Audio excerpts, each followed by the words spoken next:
Welcome back guys, JC here, and here's my review for the Seriously Dodo flight controller. As always, I'll be leaving links for you in the top right of your screen and description below for my Dodo playlist as well as a few others, so you can check that out for other helpful videos if you do have this flight controller. I'm going to show you all the specs of this flight controller, and at the very end of this video I will give my personal opinion on this flight controller and just my overall experiences with it. So I've been using these flight controllers. There's been many versions since they were released about a year and a half ago. I've been using them over a year now. When they first came out, they were $50, but the price has dropped to $40. I believe this is due to more competition being on the market and it's slowly becoming outdated.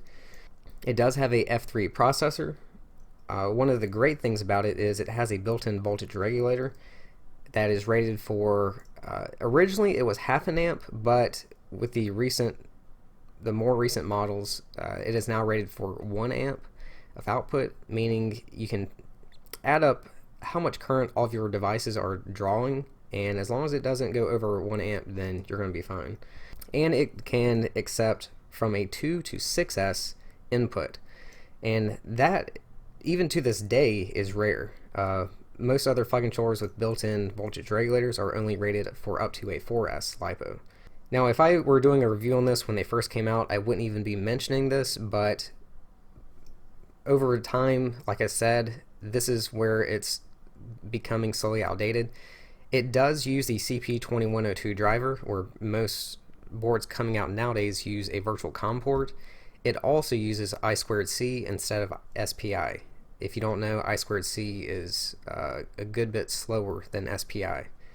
So comparing a CP2102 driver and I2C to a virtual COM port and SPI, it really isn't even fair.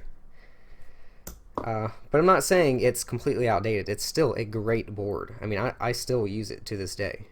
It does come with a barometer, but not a magnetometer or compass. Which really isn't that big of a deal. If you do plan on adding in a GPS module, then most GPS units have a built-in compass on their own, so you don't need a built-in compass. All these sensors are tied in through the MPU 6000, which is really good even to this day. It has dedicated LED and buzzer pins, both, which is great when you compare it to something like a NACE 32, where the LEDs aren't like that at all. One more thing that's rare about this is it has 8 input channels, meaning it can accept a PWM receiver for up to 8 channels. You really don't see that anymore nowadays. Not only that, but it can accept PPM receivers on channel number 1. It can accept S-bus receivers on UART number 3. Well, any UART, but UART number 3 is tied into channels 3 and 4. And it also has the Spectrum satellite receiver port as well. So basically what I'm trying to say is this can accept nearly every single type of receiver. It does have 8 output channels, meaning you can use up to an octocopter if you want. Because of the F3 processor, it does come with 3 UART ports, and it even has 2 soft serial ports. Now, because of the CP2102 driver, the UART number 1 is tied into the USB. If you can help it, and this is what I recommend for all CP2102 driver boards, if you can help it, do not connect a device to UART number 1, because whenever you go into beta flight or clean flight with the USB attached, then they're both trying to communicate to the flight controller at the same time, and then that's where problems occur.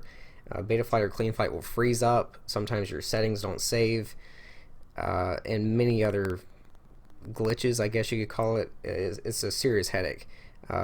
At least if you do put a device on UART number 1, disconnect the power, or disconnect everything. Just go ahead and disconnect it every single time you use beta flight and clean flight. So it is a bit of a headache, but you can have all 3 UARTs. Now the soft serial ports, soft serial number 1 is located on channels 5 and 6. Soft serial 2 is on channels 7 and 8 for up to 2 more devices. A soft serial isn't going to communicate as quickly as a UART, but it's still there. So theoretically, you can have up to 5 devices on this flight controller, which is a lot. This means you can have a S-Bus receiver with telemetry and an on-screen display and GPS, and you still have one more device that you can connect. As far as storage, it only has 2 megabytes, which is next to nothing. Back in the day, that was fine, but if you plan on doing any type of black box logging, first, I would not recommend using 100% log rate, because you are only going to get a few seconds of log time. Now, if you slow it down, you can get a minute or more, but basically you're going to have to make one test run really quick and then come back, review the log, make your changes, and then do it again, and just keep doing that over and over. And you're going to have to make these test flights quick. One good thing about it is whenever you plug in your USB cable, this will actually power all the devices connected to it, especially your receiver. And that's such a great thing, because whenever you go into, just say you want to go into Betaflight or CleanFlight to create any channels, or even just test out your receiver, or do anything receiver related, this means you don't have to plug in a LiPo battery. You can just plug in the USB cable and everything is up and running already. Not like the NACE 32. The NACE 32 does not have that ability, and the struggle is real with the NACE 32. Not only does Betaflight and CleanFlight have firmware for this flight controller, but also iNav. If you're not familiar with iNav, it's basically like CleanFlight and Betaflight, but it's more GPS build related. It has even more GPS features and options. And I think this is actually a pretty decent candidate for a GPS build, even though it only has the CP2102 driver and I2C, so you really need to tone everything down so you don't. That's a long explanation. I can't go into it right now. But what I'm trying to say is, because you can connect so many devices, and with the built-in voltage regulator, this really isn't that too bad of an idea to use for a GPS build. As far as quality, I really haven't had any problems. And that's on any of my Dodo flight controllers. I mean, yeah, some guys have fried them, but I'm going to say, 9 times out of 10, that's user error. I have fried flight controllers before, and I admit that was my user error. But as far as anything failing that was not my fault, I haven't had any problems. Now, what are my final thoughts? I think, if this were back in the day, and in fact on my old channel in the day, I did have a review for this flight controller, and I thought it was just awesome. This was like top notch in its day. But to give you an updated review over time, nearly a year later, I think it's still great, it still works, but the 2 biggest problems I have with this is going to be not the storage. I can get by with 2 megabytes of storage, so it's not that. For one, it's going to be the price. It's $40 still, and for $40, I'm just going to compare it to my favorite flight controller as of right now, the Flip 32 Omnibus F3 or F4, but what I'm trying to make is the F3 Omnibus right now is selling for $23, and it has the Virtual COM port, SPI, built-in on-screen display, so hell, that saves you another $15 right there. A 1.5 amp voltage regulator, and much more. So for this to be $40 and this to be $23, and this is nearly twice as good, I really can't say that I would spend $40 for another one of these. The other problem is going to be because of this CP2102 driver and I2C communication, it's really slow. It was fast for its day, but I'm just comparing it to nowadays. Like back then, we only had like One Shot 125 wasn't even around yet when this came around.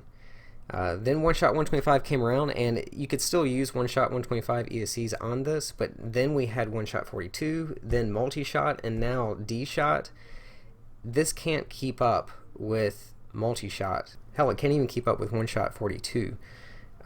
If you max you know, the ESC out, the ESC is going to outdo the flight controller.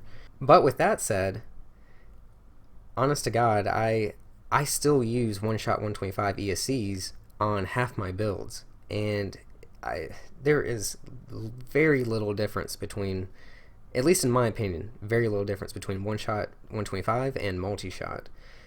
So I would say this with one-shot 125 ESCs at the 4 kilohertz and the ESCs on 2 kilohertz, you're still going to have a badass multi-rotor. But then again, it comes down to the price. I mean, why spend $40 when for $23 you could have something that's twice as good? But that's going to do it for this review, guys. Check out this playlist as well as my other flight controller reviews coming up soon, right after this one actually. And I will see you there.